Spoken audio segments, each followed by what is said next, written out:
Perkenalkan, kami dari 12 MIPA 3 yang beranggotakan Saya Arki Kurniawan. Saya Asnawati. saya Marlina. Saya Nikirati Sapitri. Saya Priyan Adam. Di sini kami akan menjelaskan inti atom dan iptek nuklir. Selamat menyaksikan.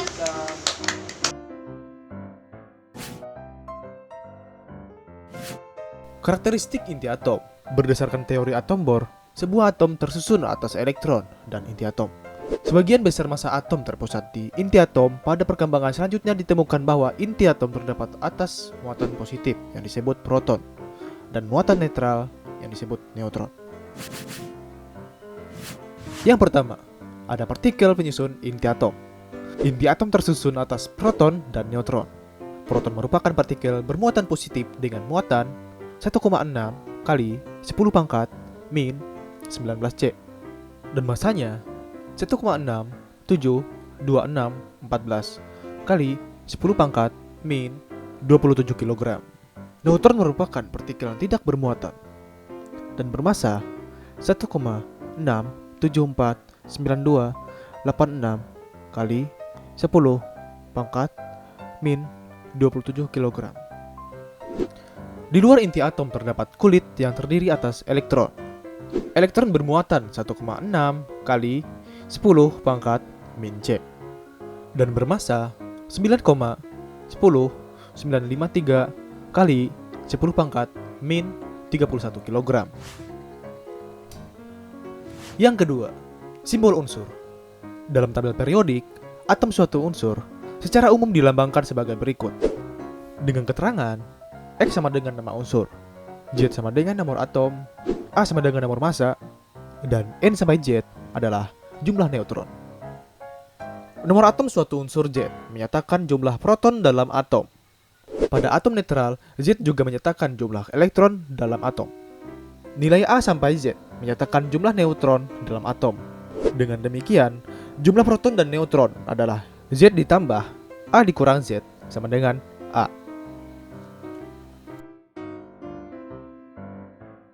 Perkenalkan, nama saya Marlina. Di sini saya akan melanjutkan menjelaskan tentang inti atom. Yang ketiga ada nuklida. Nuklida adalah jenis atom yang dibedakan jumlah proton dan jumlah neutronnya.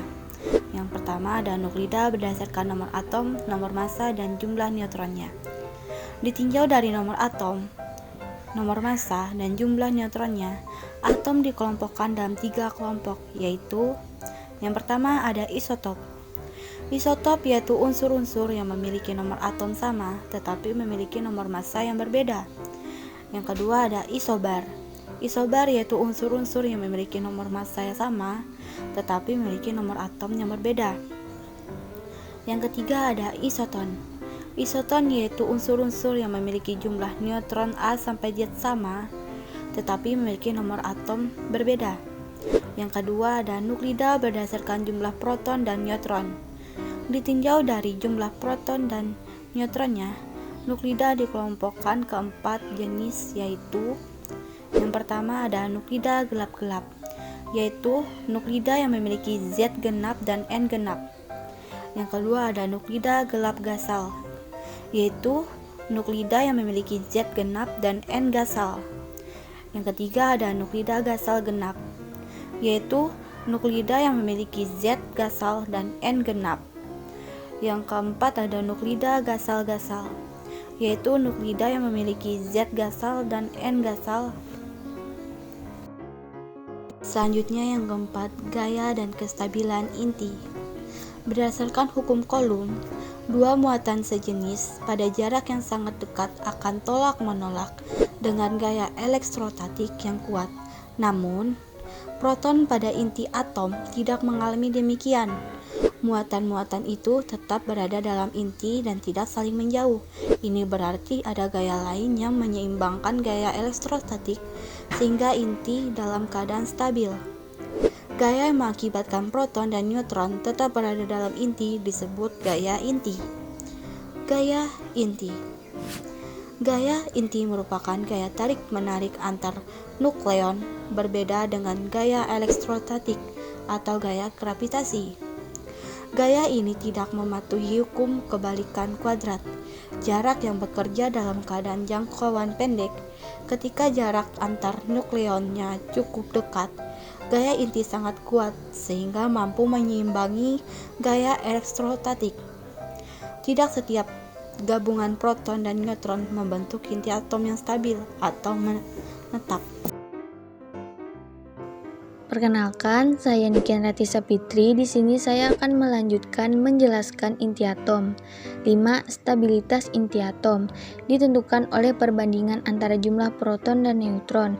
Stabilitas inti atom dibagi menjadi dua, yaitu A. Inti ringan. Inti ringan stabil jika N sama dengan Z atau N per Z sama dengan 1,00. Inti tidak stabil jika N tidak sama dengan Z atau N per Z tidak sama dengan 1,00. Contoh inti ringan yang stabil yaitu B, NN, Ne, dan Mg. B. Inti berat. Inti berat stabil jika 1,00 lebih kecil, N per Z lebih kecil 1,60. Inti tidak stabil jika N per Z lebih besar, 1,60 atau N per Z lebih kecil 1,00. Contoh inti berat yang stabil yaitu RH dan Bi. 6. Energi ikat inti. Massa total inti atom ternyata lebih kecil daripada massa partikel penyusunnya. Hal ini menunjukkan bahwa pada pembentukan inti dan sejumlah massa neutron dan proton yang hilang, energi ini disebut dengan ikat inti. A. Defek massa. Karena massa inti lebih kecil dari jumlah massa partikel penyusunnya, maka terjadi penyusutan massa yang selanjutnya disebut susut massa atau defek massa. Dengan rumus sebagai berikut. B. Konversi defek massa menjadi energi ikat inti. Penyusutan massa atau defek massa pada inti terhadap massa partikel penyusunnya berubah menjadi energi untuk mengikat proton dan neutron menjadi inti atom yang dinamakan energi ikat inti, bidding energi. Rumusnya sebagai berikut. Reaksi inti. Reaksi inti merupakan reaksi yang terjadi jika suatu inti atom induk ditembak dengan partikel yang berenergi dan menghasilkan inti baru atau inti anak disertai pelepasan sejumlah energi. Dengan rumus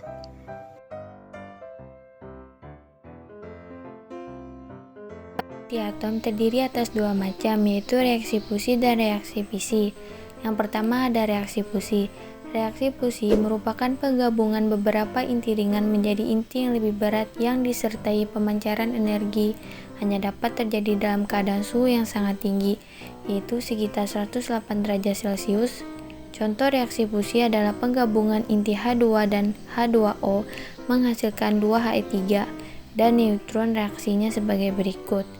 Oleh karena menghasilkan energi yang sangat besar, reaksi inti pernah disalahgunakan sebagai senjata pemusnah massal dalam perang peristiwa bom atom di kota Hiroshima dan Nagasaki, Jepang, menunjukkan dahsyatnya dampak penyalahgunaan ilmu pengetahuan inti. Deuterium dan tritium hanya dapat berlangsung pada suhu yang sangat tinggi dengan 10 derajat Kelvin. Oleh karena itu diperlukan ledakan bom atau bom atom sebagai pemicu reaksi bom hidrogen yang menghasilkan reaksi yang lebih.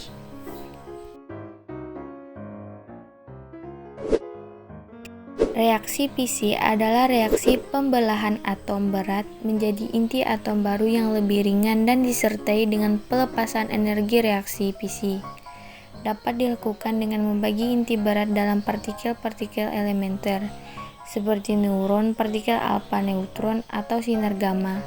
Selain menghasilkan energi, reaksi fisi juga menghasilkan neutron. Neutron yang dihasilkan akan menumpuk inti induk lain sehingga terjadi reaksi fisi berikutnya. Reaksi ini berlangsung terus-menerus pada reaktor nuklir. Reaksi fisi yang terjadi dibuat dalam keadaan tertentu sehingga relatif tidak membahayakan atau dikenal juga sebagai reaksi fisi terkendali. Namun, pada bom atom, reaksi fisi yang terjadi tidak terkendali sehingga sangat membahayakan.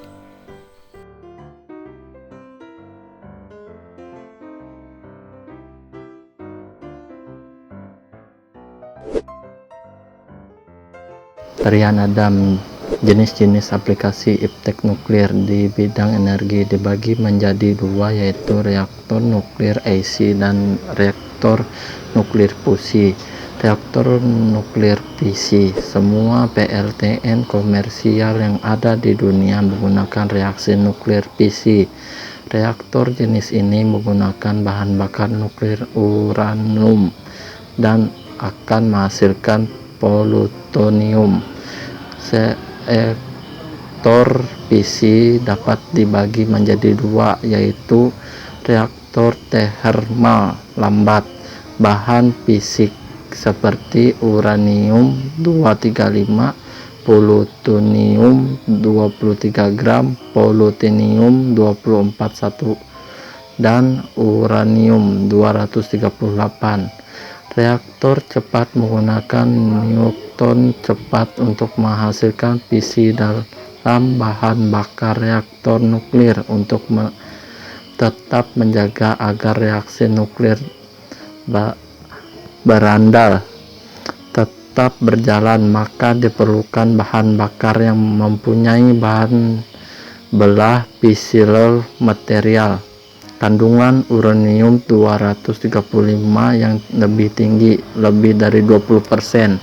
Reaktor nuklir fusi, bahan bakarnya menggunakan hidrogen. Ada beberapa peranti lainnya untuk mengendalikan reaksi nuklir, termasuk pembangkit termoelektronik dan bakteri atom. Bidang peternakan, isotop radioaktif untuk mendayagunakan bahan pangan sebagai dengan jumlah makan yang sama akan dikonsumsi oleh lebih banyak ternak. Teknologi nuklir telah dimanfaatkan untuk memproduksi vaksin untuk ayam, penggemuk hewan ternak, meningkatkan daya tahan ternak. Bidang pertanian, teknologi nuklir dimanfaatkan untuk mendapatkan varietas tanaman yang unggul seperti varietas padi dan kedelai melalui teknik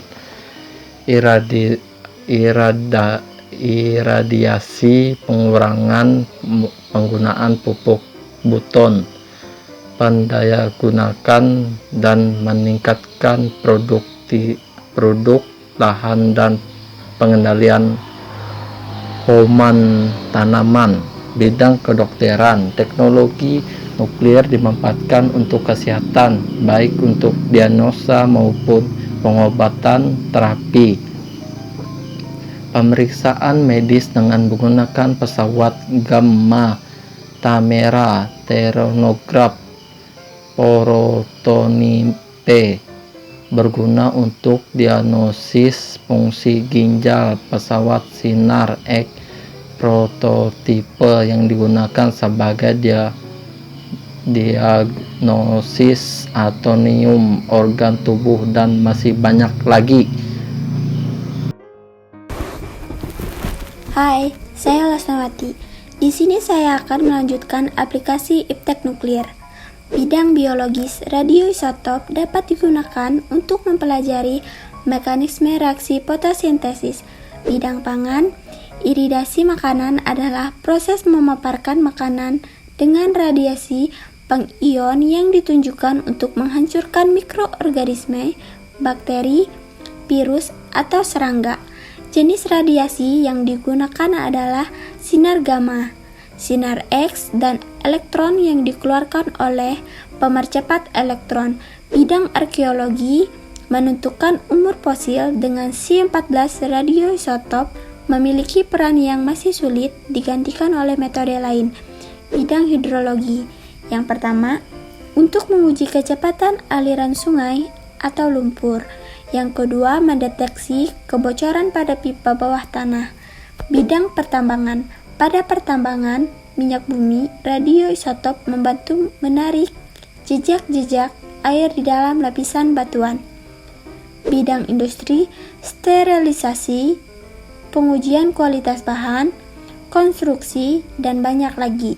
Bidang lain, nuklir juga ternyata bisa dipakai untuk mengukur unsur serta kandungan partikel yang bertebaran di udara. Sekian video dari kami, terima kasih.